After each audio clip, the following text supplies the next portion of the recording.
state of mind when you start in a I don't know, in a problems or in a real situation, is important the mind, or what is the most important in your mind? I think that martial arts helps to train the mind as well as the body to deal with stress, to deal with, to act quickly, to make decisions, and to work and to take action on those decisions, be it self-defense or it be a decision in your career or your family.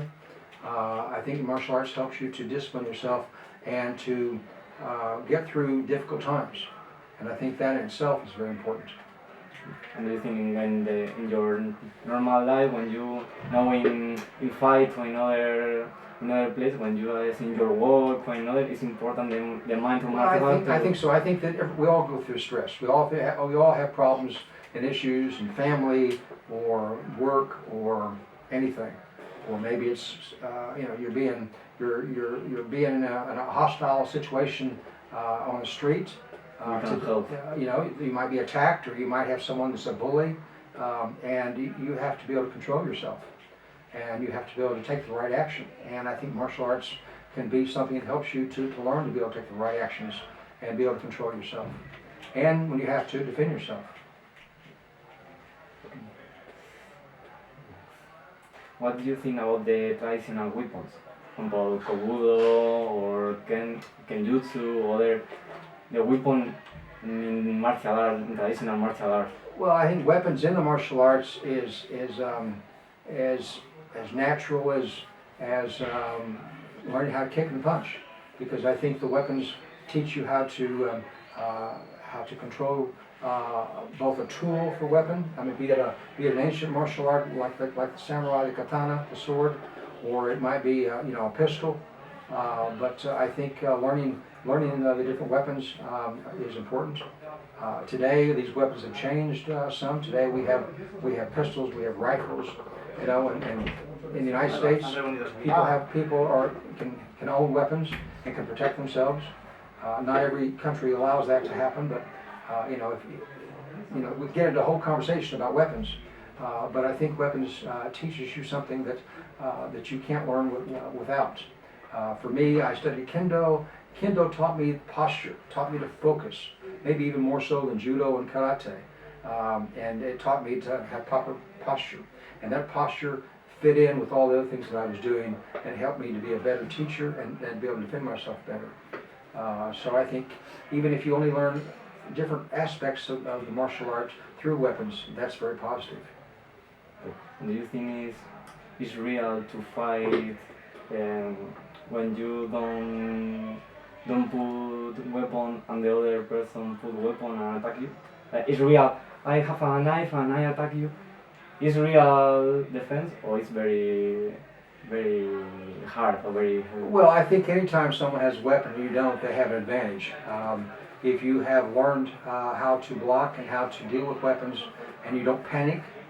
I mean, when you panic and someone has a weapon, you're going to get hurt or killed. If you can keep your presence of mind and you can protect yourself, you can block their attacks, you can avoid it, you can maintain your balance. These are all things that'll help you survive an attack by a knife. If someone comes up behind you and starts stabbing you, it may be too late. But if you're alert and you stay alert to your surroundings, you may be able to see the attack come before it gets too close. So I think that martial arts can help you to stay alert and how to deal with an attack. And if someone stabs with a knife and you understand how to grab and how to control that wrist and how to dislocate or how to disarm that person, and you've been trained in that, you can save your life or you can save your family's life or friends or whoever you're with. So I think learning to defend yourself against weapons is also very important. Hopefully you never have to use it, but if you ever do, you don't panic and you can defend yourself. It's the most difficult. Well, one of my teachers says me, there aren't self-defense with knife. Only the person can't use the knife or isn't very skilled to use the knife. Well, there are a lot of skills on how to use weapons, and if a person has a skill and they attack someone who doesn't have the skill, that person who doesn't have skills is probably going to get cut or killed. But I think, in jiu-jitsu, many teachers are trained in how to defend against weapons, and they maybe learned how to use weapons as well. And when you know how to use a weapon, you also know how, what are different ways to protect yourself against that particular type of weapon. So I think that defending yourself against weapons is part of self-defense. And I hope that when I grew up, that life would be peaceful and the world would be a better place to live. Unfortunately, I see a lot of violence and a lot of hate, and so it's important to know how to defend yourself.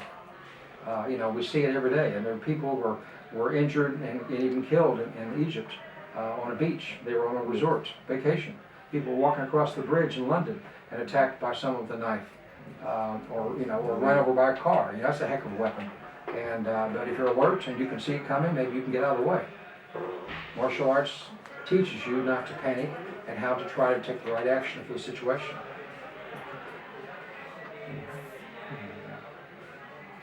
Did you have to use jiu-jitsu in any real life situation?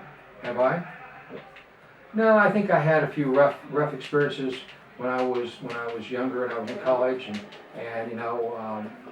but I've never had any time where I had to defend myself against life or death. No. But I've also trained myself so that if that ever happened, I would be able to make a good stand.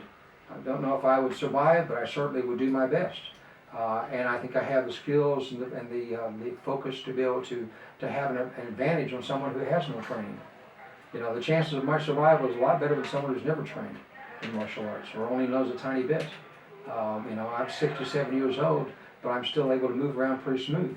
And a lot of people 67 years old that can't move at all hardly because they haven't taken care of themselves.